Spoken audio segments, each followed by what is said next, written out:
members of the international community, but by the direction of protocols, we thought it wise that we will not keep it in the dark with respect to what we have submitted or are about to submit to the international community. And so we thought it wise to come here today in demonstration of our rights enshrined in the Constitution of the Republic of Liberia to present a copy of the position statement that we have presented to the international community. We believe today that this is a day that symbolizes the flowing down the spring of the valley of the deep waters, the valley that symbolizes a reminder of the quest of the Liberian populace and of the international community that democracy and its attending tenets remain the only viable instrument to secure peace in our own world. This statement is Liberty Party position to the international community regarding the National Elections Commission's interference with its intra-party conflict, in particular, and the mismanagement of the electoral process by this election commission in general. This is presented to the United Nations Resident Coordinator, the head of the African Union to Liberia, the Ambassador of the United States of America, His Excellency Michael McCarthy, the head of the European Union delegation to Liberia, and Her Excellency Ambassador Josephine Nkrumah, Ambassador of ECOWAS to Liberia. Your Excellencies, permit me on behalf of the Liberty Party and Liberian people to present heartfelt felicitations to your respective government and people for the enormous contributions you continue to make in the growth of our nascent democracy. It is this unwavering support that enables our country to have had 3 cycles of presidential and legislative elections, 2005, 2011, and 2017. Coming out of the ashes of a senseless civil war that decimated our population, taking away more than 250,000 of the lives of our fellow compatriots. The stakes in the 2023 presidential and legislative elections will never be higher. This is why we in Liberty Party, in particular in the Liberian nation in general, are very circumspect about the conduct of individuals who are charged with the responsibility of supervising the elections. This brings us to the electoral management by the EMB, which is charged with the responsibility of conducting said election in an impartial and independent manner. The Liberty Party has had a close engagement with the NEC Board of Commissioners during the course of our intra-party conflict. Over this period, we have seen how the NEC has relegated its non-partisan role to that of the partisan institution that proceeds to embolden the conflict within Liberty Party. For the purpose of this statement, we are pleased to mention the following key issues. 1. The revised guidelines of the Election Commission, Section 3.4, provide that following a party's convention, the records of the proceeding must be submitted by the chairperson or presiding officer of the convention and secretary. Contrary to this, in the aftermath of the Liberty Party 2021 convention, there was a newly elected and Secretary General who took upon themselves to submit the records after concealing the final records, including the amended constitution and the minutes of the convention from the political leader. The submission was made on February 26, 2021, as it later came to be known by the political leader in subsequent time. 2. Not only did the 2 elected officers secretly submit the documents without the knowledge of the political leader or the presiding officer, as as enshrined in our Constitution. But it also proceeded to alter provisions related to the power relation between the political leader and the National Executive Committee. Political leader accordingly informed the National Election Commission that the documents from the convention were submitted outside the commission's revised guidelines and the provisions approved by delegates have been altered, thus necessitating a retrieval for correction. The NEC rejected such a request, insisting that it could not return the document until properly challenged. 3. The NEC went further to mandate that the Liberal Party should proceed to make use of its internal mechanism to resolve the situation. This prompted a meeting of the two conflicting parties held at the former John Hotel on October 2, 2021, where it was acknowledged upon a review of the convention records that indeed provisions have been changed. The two parties thus signed a memorandum of understanding in which they expressly agreed to withdraw and correct the altered constitution. 4. Even though the formative MOU, along with the report of the National Advisory Council, under whose authority the meeting was held, was submitted to the authority of NEC, the election management body has retained its recalcitrance to honor the document. 5.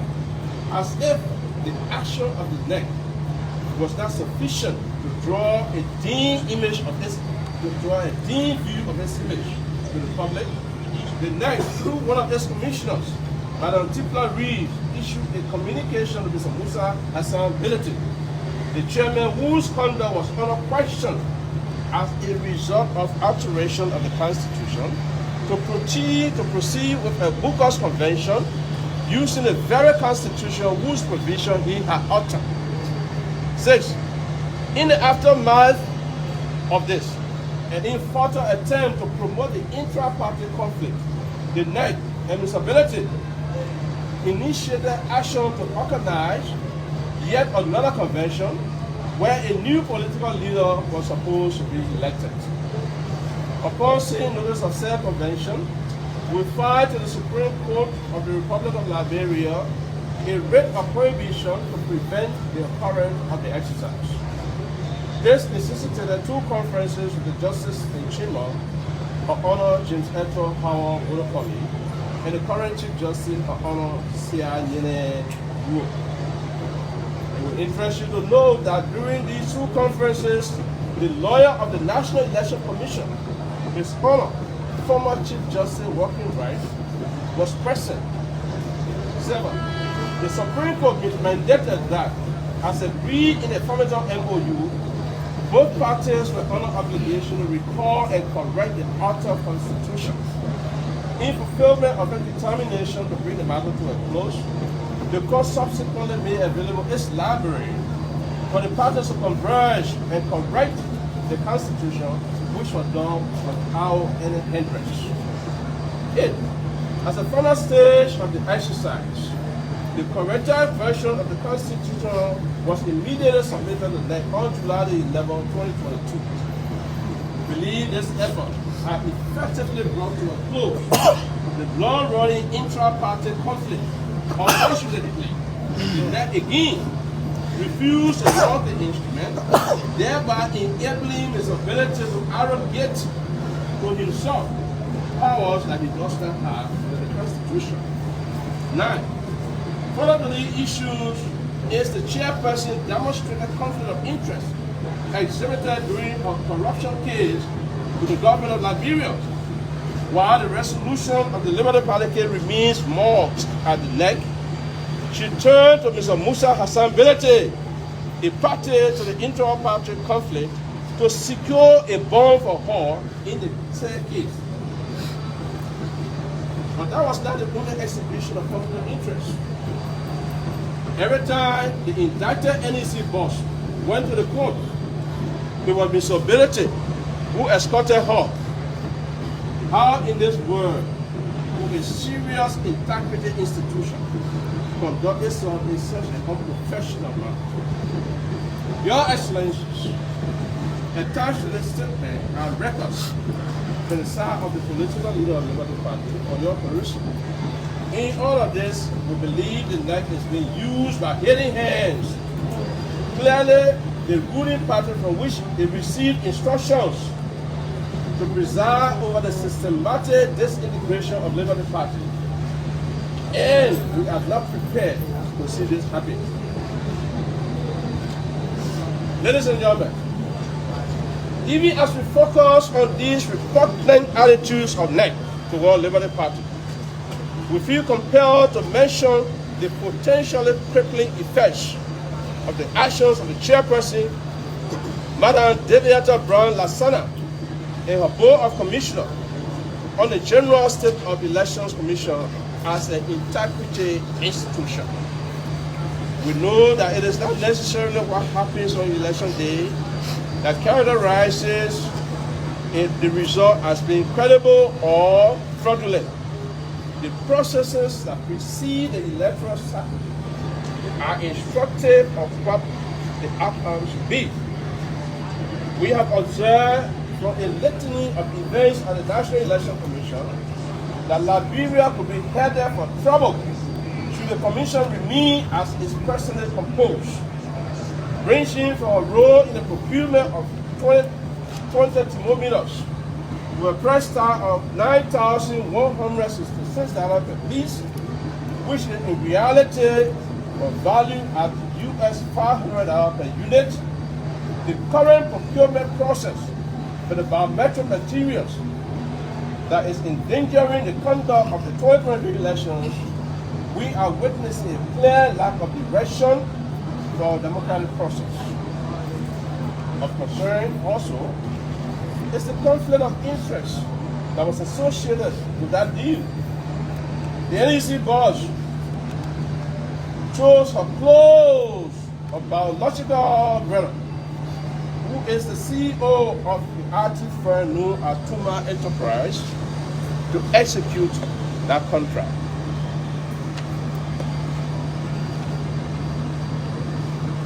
If these are not visible indications, somebody presiding over an integrity institution, but who does not have the pedigree of integrity, if these are not visible signs of a troubling situation, I don't know what else would be. Given the foregoing, we hereby recommend the following the members of the international community who have invested so much in helping Liberia to transit to the theater of conflict, to the platform of peace, justice, and equality. Yeah. Recommendation 1. It is clear that the NEC is the principal enabler of the negative actions of instability in this ongoing inter-party conflict. We request Your Excellencies to exert all influence at your disposal on the NEC to have it law without delay the corrective version of the Liberty Party Constitution. This will, in effect, bring to a close the question of who does what in the Liberty Party, because the Constitution is very clear on this matter. 2. In consideration of the corrupt nature of the chairperson of NEC, she should step down as head of NEC in order to restore confidence in the Convention. Her retention as chair would be a bad omen for free, fair, and credible elections, credible presidential election in 2023. 3. That due to the incompetency of the Board of Commissioners that they have exhibited all along in the ruling party affiliation, 5 counterpart commissioners composed of electoral experts from ECOWAS, the African Union, and the United Nations, be established to jointly conduct the 2023 presidential and legislative elections to prevent the country from running into chaos. 4. That you assist Liberia with international IT experts to be assigned jointly to jointly operate the data section, very crucial, in conjunction with the NEC data team to avoid fraud that was associated with the 2017 voter registration process. 5, biometric voter registration gadgetry should be procured by Liberia's international partner, principally the UNDP, and the software remains in their care to ensure fair play for all. And 6, finally, we appeal to ECOWAS and the United Nations to send a technical electoral team to assess the situation at night about the preparedness of the conduct of the 2023 presidential and legislative election. Done in the city of Monrovia this 28th day of October 2022. Signed on behalf of thousands of officers of the Department. Senator Yogi Lawrence, recognized our party. Thank you. At this stage, I will invite Monserrato County Senator of Little Department, the Honorable Reverend Director Law, to make this submission to the National. Thank you. Thank you. As Vice Chair for Political Affairs Labour Party, we will present this petition submitted to the Electoral Commission representing our views, our position as a party. As we speak, this Election Commission has logged 3 different versions of the Constitution deposited by Mr. Bukami, on which the Election Commission is acting. Contrary to what our Constitution should be, in keeping with what we all agree on the Supreme Court. They are all contained in this document. And as though the Election Commission has not seen this dossier of all the evidence, including the Farmington MOU, letters of complaints that have been ignored deliberately by this commission, we have compiled them into a dossier to submit again to the electoral body. We have already done so with our international partners. We saw a press release purportedly from the commission yesterday, acknowledging that the October 3 complaint filed by the political leader of the Labour Party will be heard. We saw it as an attempt to water down what is happening today. That the commission will even acknowledge on the 27th of October a complaint filed since the 10th of October saying a lot about the competence and the partiality of this commission. And so before the broad media, before the world, we are depositing our petition that we submitted to the international partners, accompanied by all the documents we have submitted before this commission that are being ignored that have gone up to this place. We want to make it clear, the Election Commission cannot determine who officers of the political party are. The Election Commission has the authority to observe and regulate, and every institution will operate within the confines of their own law. The Election Commission cannot make law for a party, should not be a say a technical decision. We are here today present all of this to the chair, Madam Director, our petition, and the dossier of documents that we have submitted before the commission, even the Eastern Project and the National Party. Please be a fair, impartial referee. We will solve this problem if we just be referee and not be the players as we view to be already. Thank you. Thank you.